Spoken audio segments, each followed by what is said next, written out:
મોરબીમાં દિવસે ને દિવસે વકરતી ટ્રાફિકની સમસ્યાને નાથવા માટે હવે ખુદ જિલ્લા પોલીસ વડા મુકેશ પટેલ મેદાને આવ્યા। ખાસ કરી અને રવિરાજ ચોકડીથી સનાડા રોડ પર કચ્છ તરફથી આવતા ભારે વાહનોના કારણે સર્જાતા ટ્રાફિક જામની સ્થિતિનું તેમણે તાગ મેળવ્યો।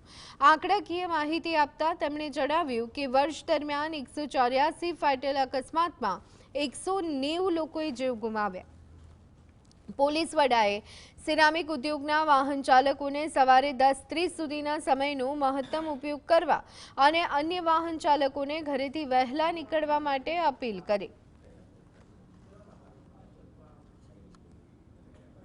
કચ્છમાંથી આવતા હોય અને રાજકોટથી જતા હોય એવા બંને જે સવારે અને પીક અવર્સ દરમિયાન મતલબ સવારે 8:30થી માંડીને 10:30 વાગ્યા સુધી અને સાંજે લગભગ 6થી માંડીને 8:30-9 વાગ્યા સુધી ટ્રાફિકનો પ્રશ્ન આ રોડ ઉપર ખૂબ રહે છે। તો આજે એક પ્રયોગાત્મક રૂપે આજે રવિરાજ ચોકડીથી ધરમપુર બ્રિજ સુધી મતલબ નવલખી બ્રિજ છે ત્યાં સુધી અને જે અજંતા છે અજંતાથી આગળ કમ્ફર્ટ ત્યાં હેવી વ્હીકલ્સ અમે સ્ટોપ કરાવેલા।